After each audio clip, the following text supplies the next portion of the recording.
what's going on? What's going on? What's going on? Hope you guys can hear me pretty clearly. It makes there's a lot of noise in here because it's the lobby and it's an echo. As you can hear, the escalators. So I'm at the radio station and my mentor is soon to go live. So I'm going to try to live stream it from my Facebook, but actually I need to do a correction because they're going to stream it from his Facebook, but I might be able to do both streams on both. So I'm going to do a post saying, click on his Facebook and you can see the live stream. So basically what I wanted to talk about before the live stream is something that I found very interesting, and it is by Cedric Gum. That's his name, Cedric Gum, sorry. And it talks about HIV, and I'm going to read just a little quick excerpt about something that he says in his HIV awareness. He says, for many of us, being diagnosed with HIV may come as a total surprise. Oftentimes we're made to believe that we've done something wrong, that we've single-handedly ruined the rest of our lives. The end of the world type situation, as many still proclaim. There is this societal misrepresentation of black gay men, which in turn creates this constructive view of us and reinforces the stereotype that we are promiscuous and that HIV is primarily a gay disease. As black gay men, we have the power to shape the narrative and change the trajectory of this vicious cycle. Get into care, being one of the most important steps in taking control of your health and getting to a place where you can stand firm and address the stigma directly. Getting in care will be one of the best decisions you make. HIV treatment works. It helps reach viral suppression, which greatly reduces your chances of passing HIV to others, according to the CDS's website.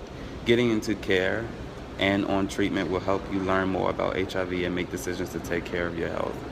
So that's just a little primo.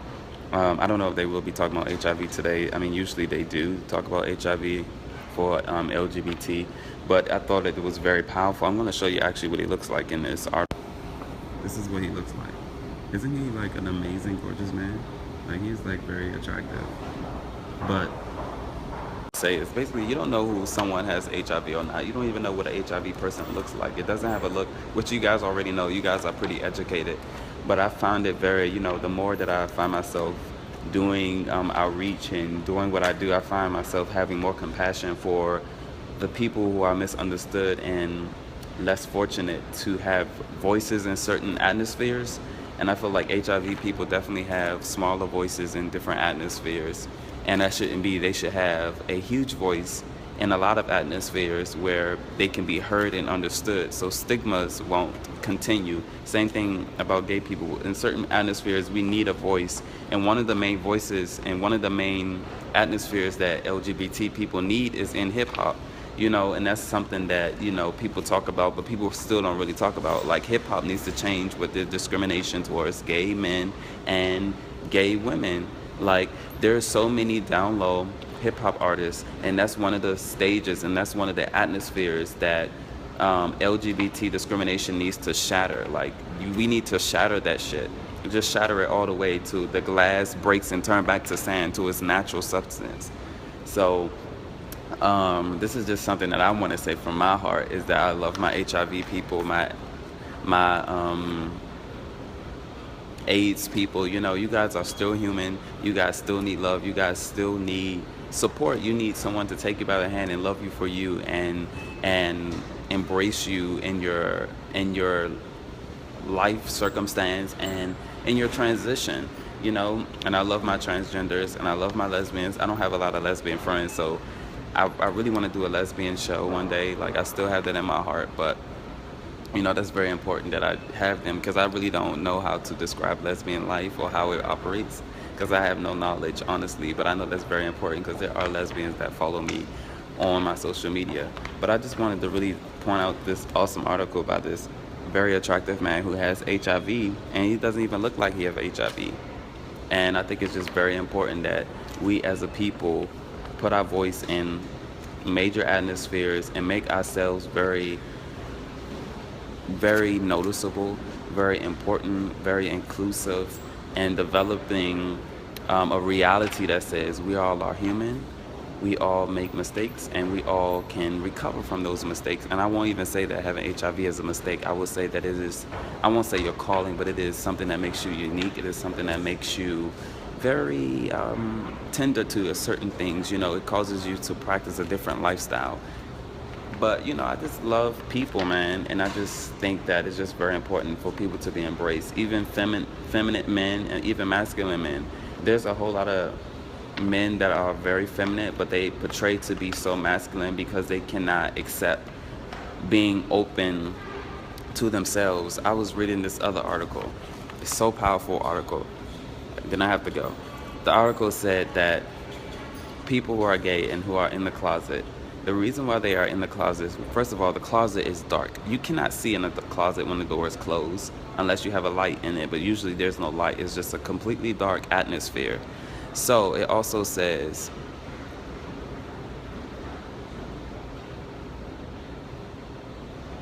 yeah, Jason, I was saying that too. I was like, you can't see if a person has HIV. Sorry if you guys didn't understand. I was saying you cannot see if you don't have, you can't tell if someone has HIV. That's what I was saying. Sorry if you misunderstood what I was saying. Or if I didn't say it correctly. But basically being in the closet, it's a dark space. So the article basically said that once you are in that closet, usually you're in that closet because you allow people's ideas, opinions, and their reality to form and shape you.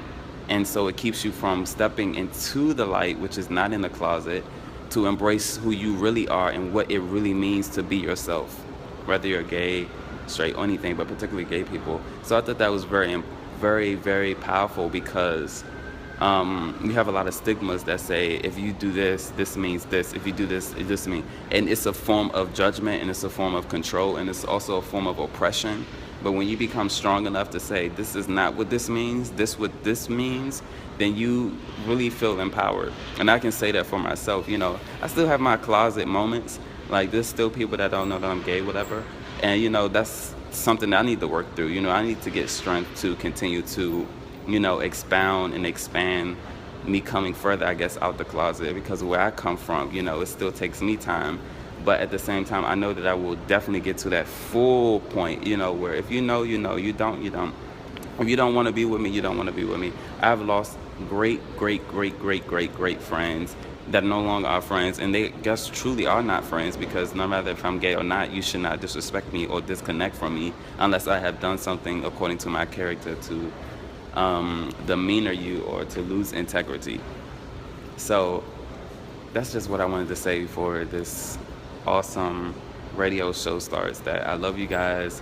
I love my HIV people, and I love my feminine people. I love my masculine people. I love my transgender people. I just love people for who they are, and I judge them according to their character and according to their integrity, not due to what you look like per se. Yes, you have that natural judgment. If someone looks good, of course you have that. But outside of that, beyond that, what really makes a person is really how you behave. What is your behavior? What is your behavior pattern? Amen. I hear you, Jason. He says he sees his HIV as a positive, as a blessing. And the funny thing was, I was going to say, Jason, I really was going to say that you have a calling to have HIV, but I didn't want to say that because I didn't want to offend anybody who is HIV positive, because I don't know, what triggers offenses. So I'm glad that you said that, because I was going to.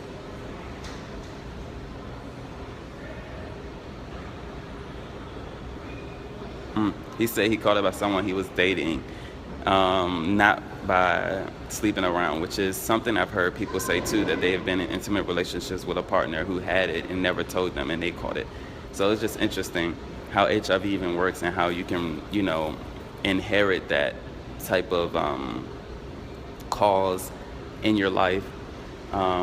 So, I don't even know how to, use proper wording to describe HIV, situation. Probably I need to study a little bit more, because I don't want to offend anybody. but I'm trying the best way I can to, you know, say what I want to say or get my point across. So you guys are just golden, and I love you guys. Love you, Jason. Thank you for your comment. I really appreciate it. It means a lot because it helps me to better word myself, to understand what I'm trying to say, get my point across. Okay? See you guys later.